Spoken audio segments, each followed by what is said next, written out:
Good evening అమ్మ.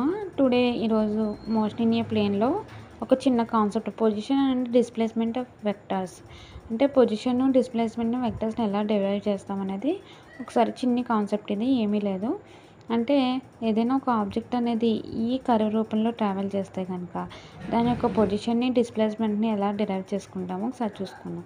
అంటే ఓ అనే దగ్గర ఒక ఆబ్జెక్ట్ ఉంది, అది ఇక్కడ నుంచి స్టార్ట్ అయ్యి పి అనే పాయింట్ దగ్గర టీ టైంలో వచ్చింది. నెక్స్ట్ టీ డాష్ టైంలో పీ డాష్ అనే పాయింట్ దగ్గరికి వస్తుంది. అంటే ఓ నుంచి పీకి గల దూరం ఎంతమ్మా? డిస్టెన్స్ ఆర్ అనుకున్నాం. ఓ నుంచి పీ డాష్ గల దూరం డిస్టెన్స్ ఎంత? ఆర్ డాష్ బార్ అనుకున్నాం.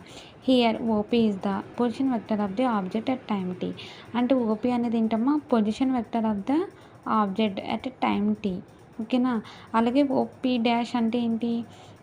Is another position vector of object. ఓకేనా? Another position vector of the object ఏంటి? ఓపీ డాష్ అనేది. ఓకేనా? Here OP equal to R, OP dash equal to R dash R position vectors. అంతే కదమ్మా. Next here P dash position vectors గురించి తెలుసుకున్నాము. ఇప్పుడు displacement గురించి తెలుసుకోవాలి. పీ డాష్ ఆర్ ద ఏంటి? Displacement of vectors. ఏంటి? Initial point to final point. That the shortest distance between initial point to final పాయింట్ని ఏమంటాము? డిస్ప్లేస్మెంట్ అంటాం. Here P dash is equal to displacement of vector corresponding from point P to point P dash. Okay. Next equality of vectors. Equality of vectors అంటే two vectors ఈక్వల్గా ఉన్నాయని ఎప్పుడు చెప్తామంటే two vectors R A and B said to be equal. అంటే two vectors ఈక్వల్గా ఉన్నాయి if and only if they have same magnitude and same direction. అవి ఏం కలిగి ఉంటాయంట? సేమ్ మ్యాగ్నిట్యూడ్ ఉంటుంది, అలాగే సేమ్ డైరెక్షన్ కలిగి ఉంటుంది. నెక్స్ట్ హియర్ ఓపీ అనేది ఒక వెక్టర్ అమ్మ. ఏ బార్ అని వెక్టర్ని తీసుకున్నాం. క్యూఎస్ అనేది బి బార్ అని వెక్టర్. ఇవి రెండు సేమ్ లెంత్ అంటే సేమ్ మ్యాగ్నిట్యూడ్ కలిగి ఉన్నాయి, సేమ్ డైరెక్షన్లో ఉన్నాయి. ఓకేనా? ఇక్కడ అనదర్ వెక్టర్. ఇక్కడ చూడండి, unequal and but same length. Unequal అంటే ఇక సేమ్ లెంత్, అన్ఈక్వల్ అంటే సేమ్ లెంత్ కలిగి ఉన్నాయి బట్ డిఫరెంట్ డైరెక్షన్లో ఉన్నాయి. ఇవి ఈక్వాలిటీ వెక్టర్స్ అయితే కాదు. ఓకేనా?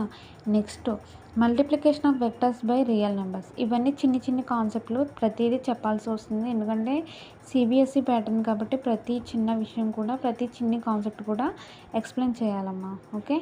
Next multiplication of vectors by real numbers. ఇక్కడ రియల్ నెంబర్ అంటే ల్యాండా అని తీసుకున్నాం. అయితే ఎయిదర్ పాజిటివ్ అవ్వచ్చు, నెగిటివ్ అవ్వచ్చు.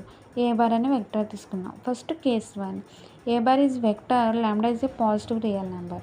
అంటే ఒక వెక్టర్ని పాజిటివ్ రియల్ నెంబర్తో మల్టిప్లై చేసినప్పుడు దాని యొక్క రిజల్టెంట్ అండ్ డైరెక్షన్ ఏ విధంగా ఉంటుందో చూద్దాం.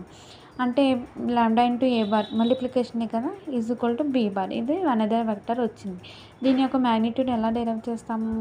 Modulus of be bar is equal to lambda into modulus of A bar and has same direction same as a bar. వాటికి డైరెక్షన్ ఎలా ఉంటుంది? బీ బార్ యొక్క డైరెక్షన్ ఏ బార్ యొక్క డైరెక్షన్లోనే ఉంటుంది. అంతే కదా. ఏ బార్ అనేది ఈ డైరెక్షన్లో ఉంది, ల్యాండా into A bar is equal to be bar అనేది సేమ్ అదే డైరెక్షన్లో ఉంటుంది. Next case 2, A vector multiplication with negative real number. అంటే ల్యాండా అనేది రియల్ నెంబర్ కదమ్మా. Multiplication with negative real number be bar is equal to minus lambda into A bar. అంటే దీని యొక్క మ్యాగ్నిట్యూడ్ అంటే ఏమవుతుంది? Modulus of be bar is equal to lambda into modulus of A bar. But direction is opposite to A bar. Direction ఏ విధంగా ఉంటుంది? Opposite to direction. ఎందుకంటే minus lambda into A bar కదా. అంటే ఏ బార్ డైరెక్షన్ ఈ విధంగా ఉంటే B bar యొక్క డైరెక్షన్ నెగిటివ్ డైరెక్షన్లో ఉంటుంది. థ్యాంక్ యూ అమ్మ. Subscribe this channel. Okay, like and subscribe. Okay.